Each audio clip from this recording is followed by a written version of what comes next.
एक शादीशुदा जोड़ा था। शादी होने के कुछ सालों तक तो सब ठीक चल रहा था। वे बहुत खुश थे। लेकिन जैसे जैसे समय बीतने लगा, इन पति पत्नी के जीवन से खुशियां कम होने लगी और उनकी जगह झगड़े, निराशा और दुख ने ले ली। पति पत्नी एक दूसरे से काफ़ी ज़्यादा प्रेम करते थे, इसलिए वे चाहते थे कि उनका जीवन फिर से पहले की तरह खुशियों से भर जाए। दोनों अपना जीवन पहले की तरह बनाने के लिए कोशिश करने लगे, लेकिन उनकी लाख कोशिशों के बावजूद उनका जीवन वैसा नहीं हो पा रहा था जैसा वो चाहते थे। जब ज़्यादा बड़ा बदलाव नहीं नजर आया तो दोनों ने अपने कुलगुरु के पास जाकर इस समस्या का समाधान पाने का निर्णय लिया। वे अपने कुलगुरु के पास पहुँचे और उन्हें अपनी समस्या के बारे में विस्तार से बताया। उनकी बात अच्छे से सुनने और समझने के बाद कुलगुरु ने उन्हें एक उपाय बताते हुए कहा कि अगर आप दोनों किसी ऐसे जोड़े को खोज लेते हो जो संपूर्ण रूप से खुश है तो उसके कपड़े का एक टुकड़ा ले लेना। बस उसी दिन से आपका जीवन बदल जाएगा और आपको वैसा जीवन मिलेगा जैसा आप चाहते हैं। पति पत्नी इस उपाय को सुनकर खुश हो गए। उन्हें लगा ये अच्छा है, क्योंकि उन्हें ऐसे जोड़े को तलाश करने में ज़्यादा समय नहीं लगेगा जो पूरी तरह से खुश हो, और साथ ही साथ उन्हें थोड़ा घूमने का भी मौका मिल जाएगा। इस जोड़े ने सोचा, सबसे ज़्यादा सुखी जोड़ा वही हो सकता है जिनके पास धन धान्य की कमी ना हो। इसलिए उन्होंने सबसे पहले अपने राजा और रानी को मिलकर उनसे पूछना बेहतर समझा कि क्या वो संपूर्ण रूप से भी खुश हैं या नहीं। दोनों ने किसी तरह राजा और रानी को एक बार उनसे मिलने के लिए राजी कर लिया। जब वे दोनों राजा रानी को मिलने गए तो उनका काफ़ी अच्छे से स्वागत किया गया और खाने पीने को भी अच्छे से अच्छा खाना खिलाया गया। वे दोनों राजा रानी के साथ में बैठे थे। तब मौका देखकर उन्होंने राजा रानी से पूछ लिया कि क्या वो अपने जीवन में खुश हैं। राजा रानी दोनों ने कहा, हाँ बिल्कुल, वे दोनों जीवन में खुश हैं।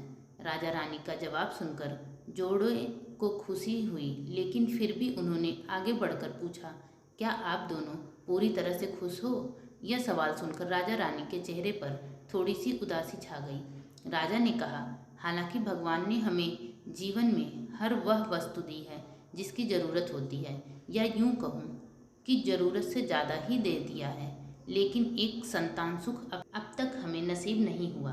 राजा का जवाब सुनकर जोड़े को पता चल गया कि वे संपूर्णतः सुखी नहीं हैं। उन्होंने अपना सफ़र आगे जारी रखा। उन्हें पता चला कि दूसरे राज्य में एक बहुत धनी सेठ है। इस सेठ के पास धन दौलत के साथ साथ बाल बच्चे भी थे। इसलिए उन्होंने उनसे जाकर पता करना चाहा कि क्या वह पूर्णतः सुखी हैं या नहीं।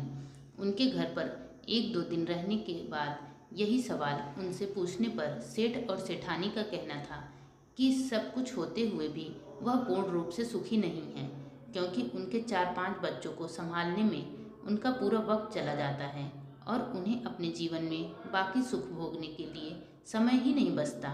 पति पत्नी का जोड़ा वहाँ से भी निराश होकर निकला। वो अपने जान पहचान और अनजाने कई लोगों से मिले, पर अंत में उन्हें यही पता चला कि सबके जीवन में कोई न कोई ऐसी कुछ तो कमियां हैं जिनकी वजह से वो अपने आप को पूर्णतः सुखी नहीं समझते थे। अंत में पति पत्नी एक किसान दंपत्ति से मिले जो दोपहर में खेत में काम करने के बाद खाना खाने के लिए बैठे थे। उनके चेहरे पर जो बेफिक्री और शांति उन्होंने देखी, वह पहले किसी के चेहरे पर नहीं देखी थी। जोड़े को लगा कि शायद अब उनकी तलाश खत्म हो जाएगी। किसान पति पत्नी के पास जाकर दोनों ने उनसे पूछा कि क्या वो अपने जीवन में खुश हैं। किसान और उसकी पत्नी ने कहा, बिल्कुल वो खुश हैं। जोड़े ने किसान से अपना अगला सवाल भी किया कि क्या वो जीवन में पूर्णतः खुश हैं। किसान ने मुस्कुराते हुए कहा, बिल्कुल, दुखी होने के लिए उसके पास कोई कारण ही नहीं है। ऐसे ही हर तरह से सुखी दंपत्ति की तलाश कर रहे जोड़े ने जब खुश होकर अपने सफ़र और कारण के बारे में बताते हुए किसान से उसके कपड़े का एक टुकड़ा मांगा, तब किसान चिंतित होकर बोला कि अगर उसके पास एक से ज़्यादा कपड़े होते तो वो ज़रूर उन्हें अपना कपड़ा फाड़ कर दे देता। इसका यह मतलब था कि किसान भी पूरी तरह से खुश नहीं था, क्योंकि उसको चिंता थी कि अगर उसका कपड़ा फट गया तो अगले दिन क्या पहनेगा। अपनी खोज में पूरी तरह असफल हो चुके पति पत्नी को आखिरकार ये समझ में आ गया कि पूर्णतः सुखी और खुश इस संसार में कोई भी नहीं है।